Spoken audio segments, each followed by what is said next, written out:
നമുക്കെല്ലാവർക്കും ചില വീക്ക് പോയിന്റുകളും ചില ദുശീലങ്ങളും എല്ലാം ഉണ്ടാവും. അത് നമ്മളൊക്കെ കൂടുതൽ മനസ്സിലാക്കുന്നത് ഗൂഗിളാണ്. അതൊന്ന്. പിന്നൊന്ന് നമ്മുടെ ഫ്രണ്ട്സ് ആയിരിക്കും.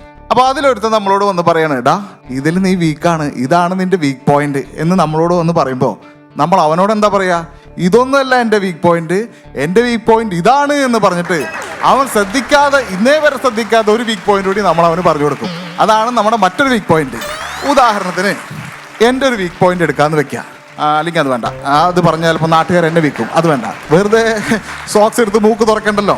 ഞാൻ വേറൊരുത്തൻ്റെ വീക്ക് പോയിന്റ് പറയാം. അതാകുമ്പോൾ എനിക്ക് കുറച്ച് കൂടുതൽ ഇൻട്രസ്റ്റ് ഉണ്ടാവും. ഇവനെ നമുക്ക് സുന്ദരൻ എന്ന് വിളിക്കാം. അതിനൊരു കാരണമുണ്ട്. അവൻ ഈ പേര് പോലെ തന്നെ ഒരു സുന്ദരനാണ്. അതായത് എന്നേക്കാൾ സുന്ദരൻ. എന്നേക്കാൾ സുന്ദരൻ എന്ന് പറയുമ്പോൾ തന്നെ നിങ്ങൾക്ക് ഊഹിക്കാൻ കൂടി പറ്റുന്നുണ്ടാവില്ല. പക്ഷെ അതാണ് സത്യം. പിന്നെ ഞാൻ ഇന്നെന്താ ഇങ്ങനെയെന്ന് ആലോചിക്കണ്ട. ഇന്ന് കുറച്ച് മേക്കപ്പ് കുറച്ചാണ് ഇട്ടിരിക്കുന്നത്, അതിൻ്റെ ഒരു വ്യത്യാസം ഉണ്ടാവും എന്തായാലും. പക്ഷെ ഇവൻ പറയുന്നത് ഇവൻ സുന്ദരനേ അല്ല എന്നാണ്. അതിന് കാരണമുണ്ട്.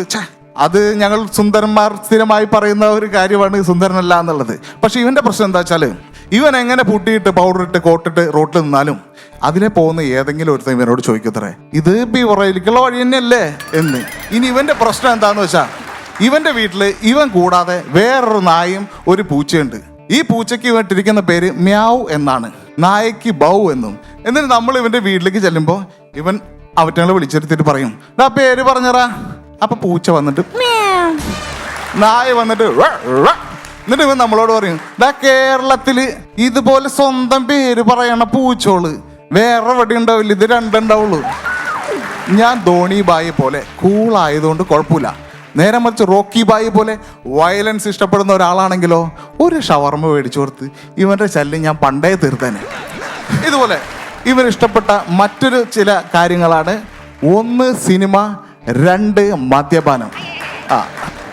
ഇതിൽ ഒരു ദിവസം ഞാനിങ്ങനെ ഇരിക്കുമ്പോൾ എൻ്റെ അടുത്ത് വന്നിട്ട്, വിടാ ഞാൻ KGF 2 4 പ്രാവശ്യം കണ്ടത്. അപ്പം ഞാൻ ചോദിച്ചു, 4 തവണ കാണാൻ ഇത്ര നല്ല കഥയാണോ KGF-ന്റെ? കഥ മനസ്സിലാവിച്ചിട്ടാണ് 4 തവണ കണ്ടത്. അപ്പം ചോദിച്ചു, 4ാമത്തെ തവണ കണ്ടപ്പോൾ നിനക്ക് എന്താണെന്ന് മനസ്സിലായത്? അത് ചോദിക്ക്. അതായത് KGF-ൽ ഒരു കഷ്ണം റൊട്ടിക്ക് വേണ്ടിയിട്ട് റോട്ടിലേക്ക് ഇറങ്ങിയതാണ് തോക്കായിട്ട് റോക്കി ബായി. പിന്നെ സ്വർണം പോയ വിടുക, ഇതെടുത്തോണ്ട് പോയ ഒരു പോലീസ് സ്റ്റേഷൻ വെടി വെച്ച് ചതറിച്ച് റൊട്ടിയാക്കി. ഇതിന്നാണ് അതിന്റെ കഥാന്ന്. KGF-ന്റെ ഡയറക്ടർ പോലും ഇത്രയും സ്പീഡിൽ കഥ പറഞ്ഞ് തീർത്തിണ്ടാവില്ല. ഇതുപോലെ ഇവന്റെ മദ്യത്തിന്റെ ശീലം എടുത്തു വെച്ചാൽ സേവ് ദ വാട്ടർ, വെള്ളം വേണ്ട. പിന്നെ ബോറടിക്കുമ്പോൾ ഓരോ ബീറടിക്കും. പിന്നെ ഇവന്റെ പ്രത്യേകത എന്താ വെച്ചാൽ 3 എണ്ണം അടിച്ചു എന്ന് വെക്കുക, വൃത്തത്തിന്റെ മൂല വരെ നമുക്ക് അവൻ പറഞ്ഞു തരും. അതുപോലെ മദ്യപാനം എന്ന് കേട്ട് കഴിഞ്ഞാൽ സകലതും മറക്കും. എന്തിനു പറയുന്നു, ഈ എന്നെ വരെ പല സടങ്ങിലും ഇവൻ മറന്നു വെച്ച് പോയിട്ടുണ്ട്. എന്നിട്ട് എൻ്റെ കള്ളിറങ്ങുമ്പോൾ ഞാൻ തനിയെ എഴുന്നേറ്റ് വീട്ടിലേക്ക് പോകാറാ പതിവ്. ഇവൻ പറയുന്നത് കേരള ബീവറേജ് കോർപ്പറേഷൻ കേരളത്തിലെ ജനങ്ങളെ വഞ്ചിക്കുകയാണ് എന്നാണ്.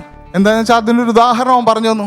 നമ്മൾ ഒരു ഹോട്ടലിൽ പോയി 170 രൂപയുടെ ഒരു ക്വാർട്ടർ അൽഫാം വാങ്ങുമ്പോൾ അതിൻ്റെ കൂടെ മയോണൈസ്, സാലഡ്, പിന്നെ ഒരു ഗ്രീൻ ചട്നി, ഇതൊക്കെ ഫ്രീ ആയിട്ടാണ് തരുന്നത്.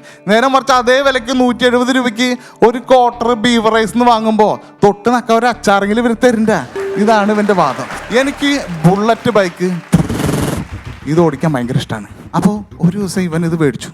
അതെനിക്ക് ഇഷ്ടമായിട്ടില്ല, അത് വേറെ കാര്യം. അപ്പോൾ ഇവൻ എന്നെ ഒന്ന് താളിക്കാനായിട്ട് ഇവൻ എന്നെ വിളിച്ചു. ഞാൻ പുതിയ ബുള്ളറ്റ് വാങ്ങിയെന്ന് അറിഞ്ഞില്ലേ? ഞാൻ ആ ബുള്ളറ്റിന്റെ മുകളിൽ കയറിയിട്ട് ബുള്ളറ്റ് ഓടിച്ചിട്ട് ഇങ്ങനെ പോകുമ്പോ നമ്മുടെ റഷ്യയുടെ തോക്കിന്റെ ഉള്ളിൽ നിന്ന് വരുന്ന വെടിയുണ്ടോള് പോലെ കണ്ണിലേക്ക് പ്രാണികൾ ഇങ്ങനെ അടിക്കണ്. ഇത് തടയാൻ എന്തെങ്കിലും വഴിയുണ്ടാ? നീയാവുമ്പോ മഴയില് കുഴിയില് വഴികൾ കണ്ട പോലെ വളഞ്ഞ വഴികൾ ഉണ്ടാവല്ലോ, അതിലേതെങ്കിലും ഒന്നുണ്ടെങ്കിൽ പറയടാ. അപ്പൊ ഞാൻ പറഞ്ഞു, വഴിയുണ്ട്, നീ ആ ബുള്ളറ്റ് വിറ്റിട്ട് നടന്നോ, അപ്പൊ കണ്ണിലേക്ക് പ്രാണികൾ അടിക്കില്ല. ഇനി നിങ്ങളോടൊരു കാര്യം പറയാം. നമ്മുടെ സുഹൃത്തുക്കളോടോ നമ്മുടെ അയൽവാസികളോടോ നമ്മുടെ കസിനോ അങ്ങനെ ആരെങ്കിലോട് നിങ്ങൾക്ക് ദേഷ്യം വരുന്നുണ്ടെങ്കിൽ നിങ്ങൾ ഇതുപോലെ അവരെ കുറച്ച് കുറ്റം പറയുകയാണെങ്കിൽ നിങ്ങളുടെ മനസ്സ് റിഫ്രഷ് ആവും. അത് മൈക്ക് വെച്ച് വിളിച്ച് പറയുകയാണെങ്കിൽ അതുക്കും മേലെ. ഇപ്പോൾ ഒരു കാര്യം മനസ്സിലായല്ലോ. ഇപ്പോൾ ഞാൻ മൈക്കിലൂടെ വിളിച്ച് പറഞ്ഞ ഈ രഹസ്യം നമ്മൾ മാത്രം അറിഞ്ഞാൽ മതി. ഇത്ര നേരം എൻ്റെ കഥ കേട്ടിരുന്ന് നിങ്ങൾക്ക് എൻ്റെ ദുശീലങ്ങളും കുറ്റങ്ങളും വീക്ക് പോയിന്റുകളും ഒന്നും മനസ്സിലായിട്ടുണ്ടാവില്ല എന്ന് വിശ്വസിച്ചുകൊണ്ട് ഞാൻ നിർത്തുന്നു. നന്ദി, നമസ്കാരം.